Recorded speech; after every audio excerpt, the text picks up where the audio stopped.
Olá pessoal, tudo bom? Hoje nós vamos falar um pouco sobre as teorias protônicas ácido-base, ou seja, duas teorias principais que explicam o comportamento e a classificação de certas substâncias como ácido ou como base quando em solução aquosa.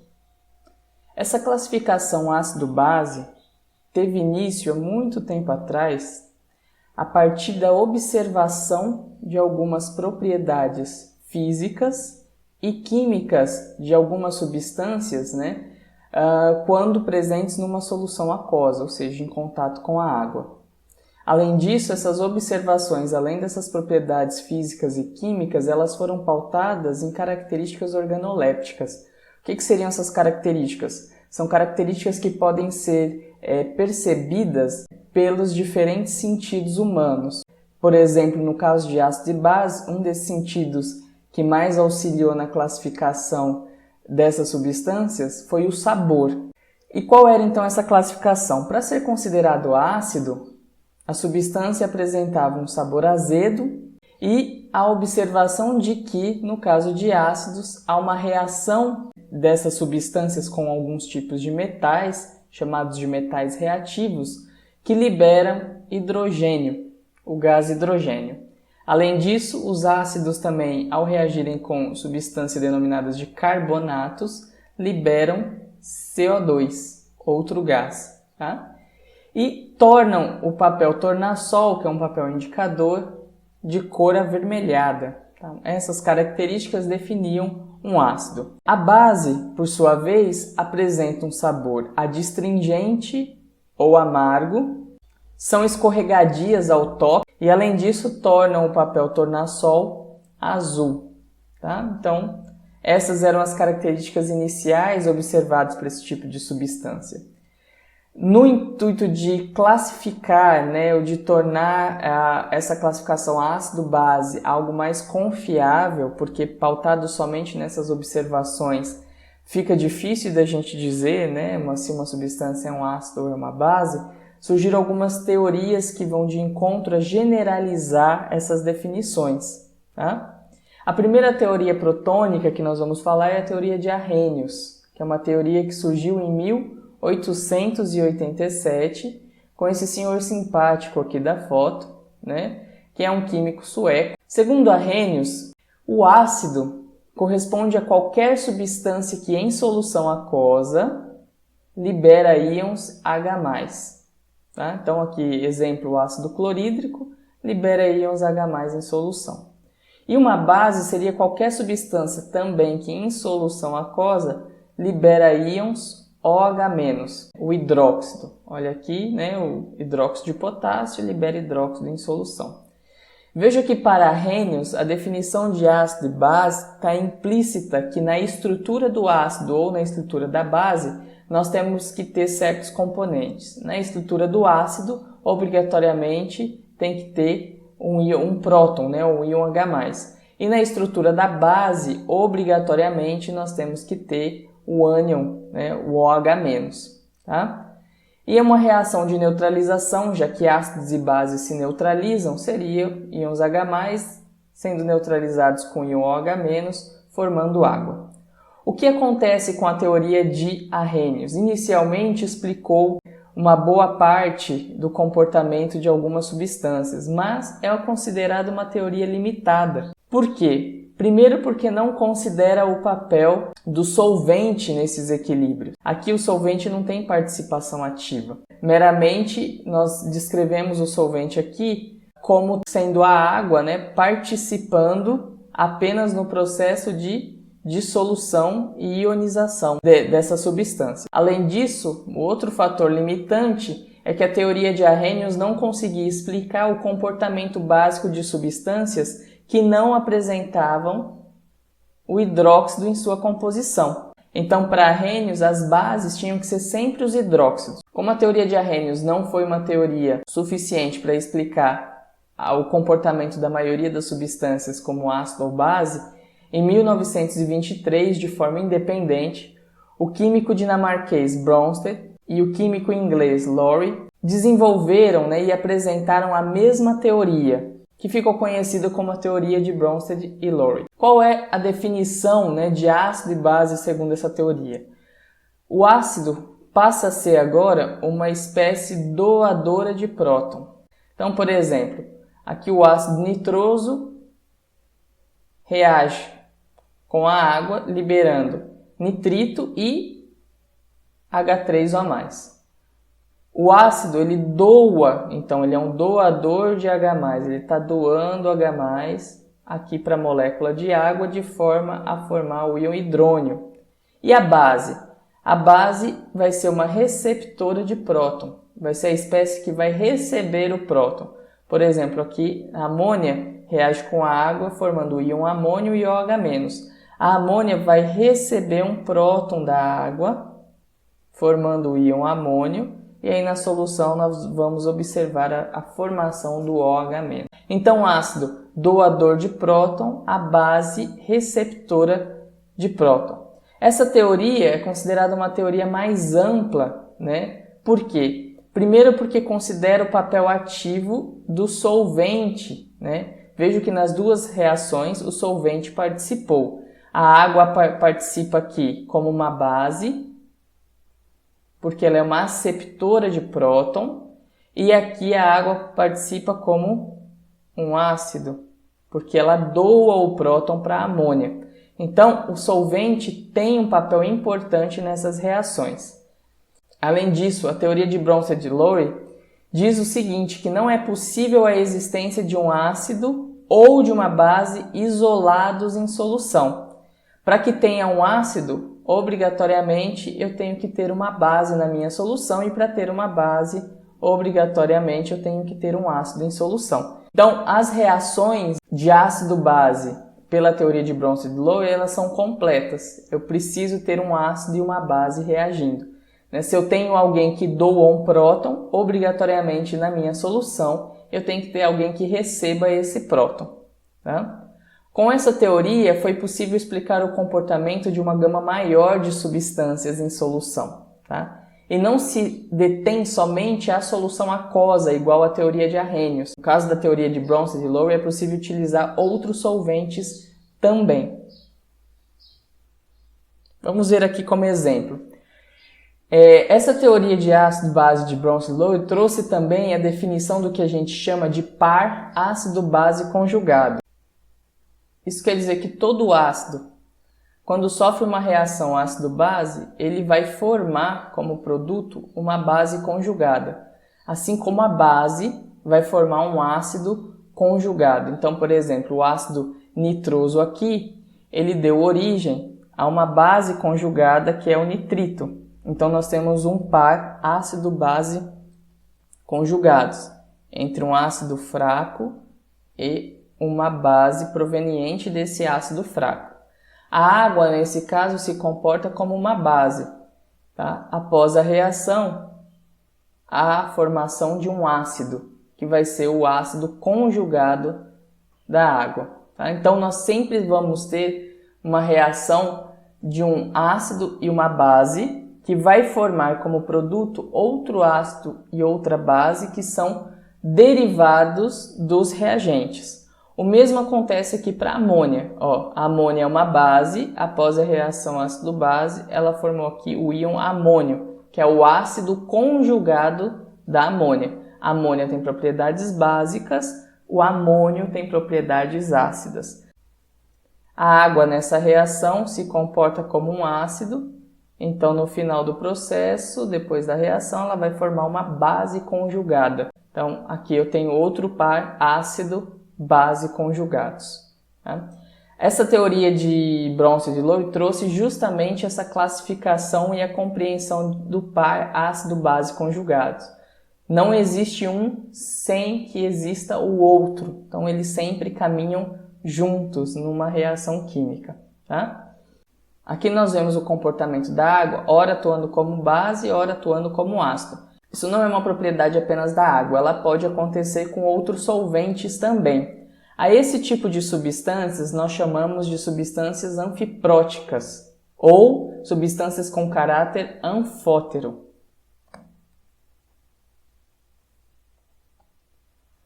Isso significa que essas substâncias podem ter esse comportamento duplo, né?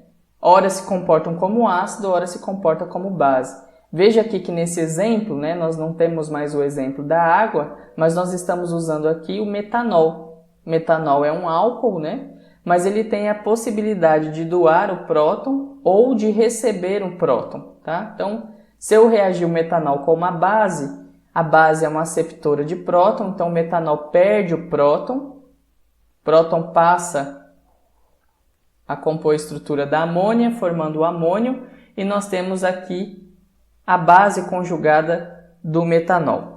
Aqui a reação com ácido nitroso novamente, o ácido nitroso vai doar o próton para o metanol, então o metanol se comporta como uma base. Então nós temos aqui a formação dessa espécie ácida conjugada do metanol, e em relação ao ácido nitroso nós vamos ter a formação da base conjugada NO2-.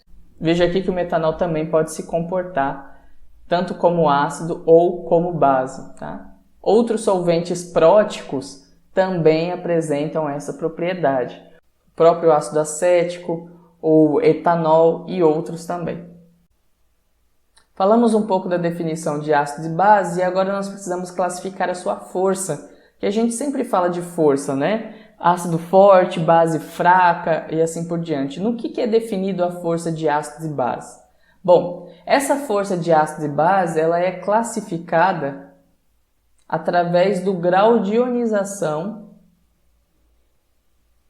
dessas espécies quando em solução. Aqui nós vamos adotar esse padrão de comparação dentro de soluções aquosas, tá? Esse grau de ionização nada mais é do que a extensão da reação. A extensão da reação está associada justamente a um deslocamento dessa reação para a formação dos produtos, né? O quanto desse ácido ou dessa base desloca no sentido de se ionizar por completo, ou seja, de liberar íons H+ em solução. Então veja que o seguinte, fisicamente falando, a força de um ácido é a tendência que ele tem de doar íons H+. E a força de uma base é a tendência que ela tem de receber esses íons H+. Então, quanto maior a tendência de doar íons H+, mais forte é o ácido. Quanto maior a tendência de receber íons H+, mais forte é a base. Então, definindo ácido e base forte. Os ácidos e bases fortes são substâncias que estão completamente ionizadas na presença do solvente, tá? Então, olha aqui, o ácido clorídrico na presença de água completamente ionizado, por isso que a representação é uma flecha no sentido único, e o hidróxido de sódio também aqui completamente ionizado, tá? Então, são considerados ácidos e bases fortes. É possível estabelecer uma relação de força entre ácidos e bases fortes? Infelizmente, em relação à água, isso não é possível ser feito. Por quê? A água apresenta o que a gente chama de efeito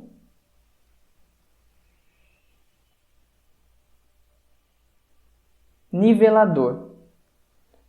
Ácidos fortes, por exemplo, vou pegar aqui o ácido clorídrico, igual na reação anterior. Vamos pegar o ácido nítrico, também considerado um ácido forte, em reação com a água.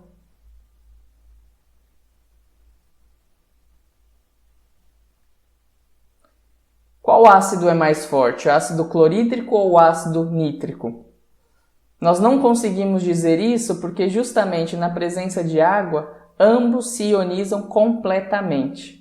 Como esses ácidos fortes é difícil a determinação de suas constantes ácidas, nós não temos um parâmetro para compará-los, nós dizemos que ambos são fortes sem poder dizer qual deles é mais forte. Esse é o efeito nivelador da água, tá? A água torna ambos os ácidos com a mesma força, né? Nós não temos como comparar. Obviamente que se nós fizermos esse estudo em outro solvente,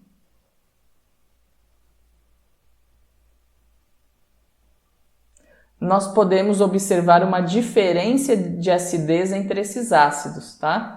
Em outro solvente, nós teríamos o que a gente chama de efeito desnivelador. A ideia de nivelar, né, que é o que a água faz, é tornar todo mundo no mesmo patamar, no mesmo nível.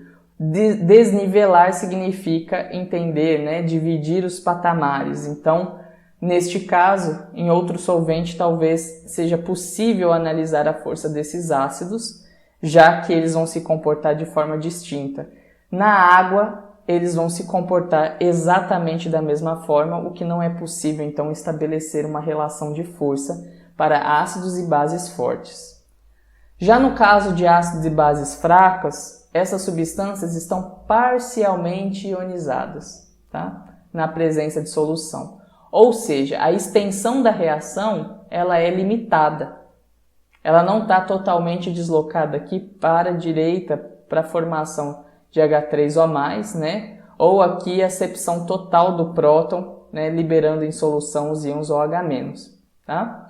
O que nós vamos ter é um equilíbrio que vai dizer a proporção das substâncias na solução, né? Parte do ácido permanece na sua forma molecular, né? E parte se ioniza, liberando a base conjugada.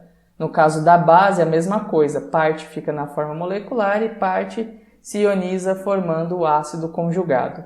E essas equações podem ser então representadas e descritas pela expressão de equilíbrio, né? Conforme nós observamos aqui. Essas expressões de equilíbrio apresentam constantes mensuráveis.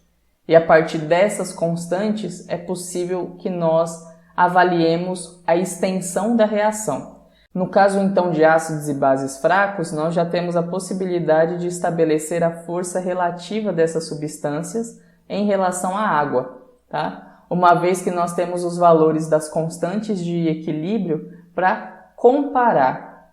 Lembre-se que no vídeo sobre as propriedades da constante de equilíbrio, o valor que nós observamos na constante corresponde à extensão da reação. Vamos tomar, por exemplo, a comparação de 3 ácidos. Vamos pegar aqui o ácido cloroso,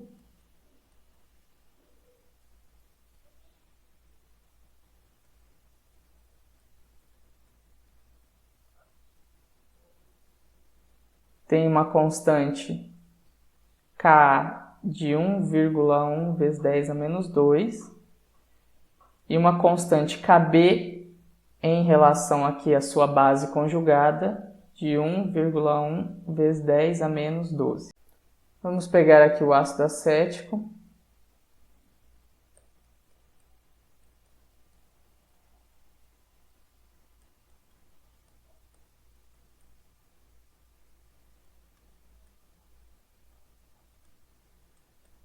Ka 1,75 vezes 10 a menos 5. O Kb em relação à base conjugada, que é o acetato, 5,6 vezes 10 a menos 9. E por fim o fenol,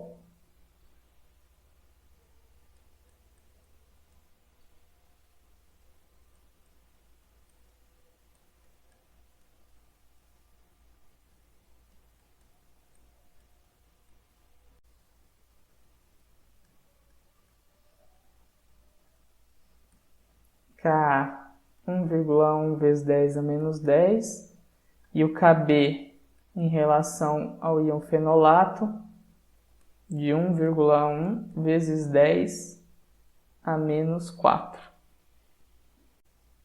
Como nós podemos então estabelecer a comparação da força entre estes ácidos? Quando eu faço a comparação entre os ácidos, eu estou justamente avaliando a capacidade e a extensão da reação na doação do próton. Ou seja, quanto mais próton a substância doar, mais deslocado o meu equilíbrio vai estar para a direita, ou seja, o sentido direto, e maior vai ser a minha constante de equilíbrio. Então, se eu observar a constante de equilíbrio ácida, né, que nós observamos aqui, o ácido mais forte vai ser exatamente aquele que apresentar a maior constante. Temos aqui 10 a menos 2, 10 a menos 5 e 10 a menos 10. Então, em termos de força de ácido, né, nós temos que o ácido cloroso é mais forte que o ácido acético, que é mais forte que o fenol. Tá? Então, quanto maior a constante ácida, maior será a força do ácido. Em relação à base, nós temos a comparação da mesma forma. O importante é ressaltar que um ácido, quando é considerado forte, ele vai produzir em solução uma base conjugada fraca. Se o ácido cloroso é forte, sua base conjugada vai ser fraca. Tá? O ácido acético, entre eles, é o ácido mediano, a base conjugada também vai ser mediana. E o fenol, como é um ácido muito fraco, vai formar em solução uma base conjugada forte. Em relação à base, a mesma lógica é utilizada. Então, a base cuja constante for maior significa que é uma base mais forte. Olhando essas reações e agora observando a reação inversa, ou seja, a habilidade que a base tem de receber o próton, a gente observa aqui que o íon fenolato é a base mais forte, já que a sua constante é a maior entre as três. O que isso quer dizer? Quer dizer que, no caso, o íon fenolato ele recebe muito mais facilmente um próton do que o seu ácido conjugado doa esse próton. Então, em termos da base, nós teríamos exatamente o comportamento oposto. Fenolato é mais forte que o íon acetato, que é mais forte que o ClO2-. Novamente, quanto maior o valor da constante, nesse caso Kb, maior a força da base.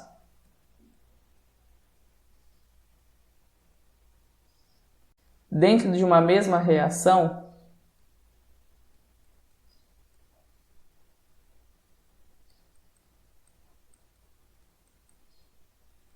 nós podemos comparar o valor de Ka e Kb.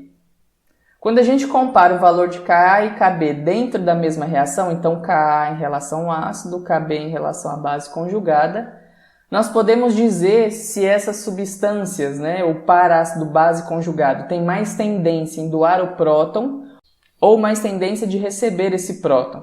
No caso do ácido cloroso, a gente observa que o Ka é 1,1 vezes 10 a menos 2 e Kb é 1,1 vezes 10 a menos 12. Ou seja, o Ka é maior que o Kb. Significa que o par ácido conjugado que nós estamos tratando aqui, ele tem mais tendência de doar o próton para a água. Tá? É diferente da reação do fenol. Se nós compararmos aqui o Ka e o Kb, a gente observa que o Kb é maior que o Ka. Logo, nesse par ácido-base conjugado, a tendência maior é da base conjugada receber o próton. Vocês observaram no exemplo anterior que a constante de ionização do par ácido-base conjugados elas estão relacionadas entre si. De qual maneira? Lá foi apresentado Ka e Kb, mas como que eu consigo determinar esses valores? Essa relação entre si vem da seguinte observação. Imagine então um ácido HA, a água formando H3O+, mais A-. E a sua base conjugada também agindo com água, formando OH- mais HA. Aqui, por ser um ácido, temos uma constante ácida.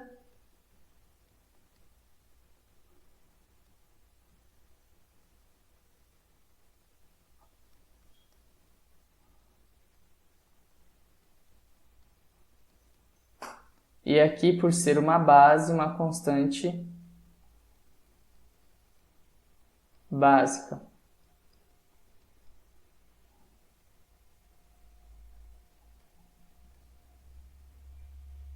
Precisamos relacionar essas duas constantes. Então, vou somar essa equação. Se eu somo essa equação, olha que interessante que nós temos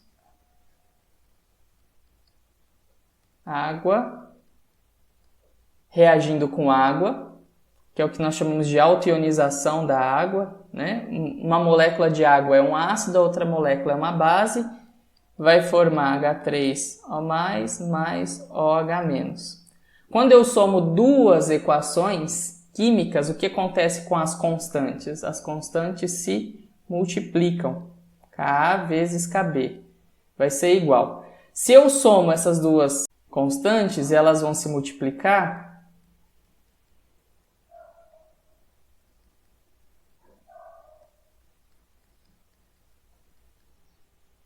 Então, vou multiplicar aqui.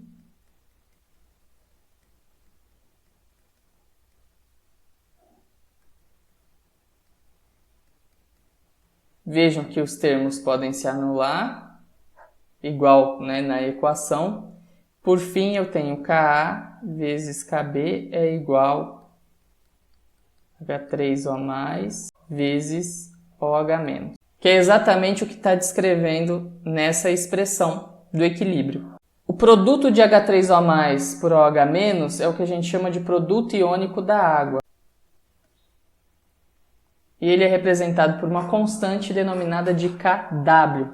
Tá? Então, Ka vezes Kb é igual a Kw. Kw tem o valor de 1 vezes 10 a menos 14 a 25 graus Celsius. É justamente dessa relação que nós podemos calcular Ka e Kb a partir de Kw. Então essa foi a aula de hoje a respeito das teorias protônicas de ácido e base, assim como a sua classificação em relação à sua força quando em soluções aquosas. Até mais!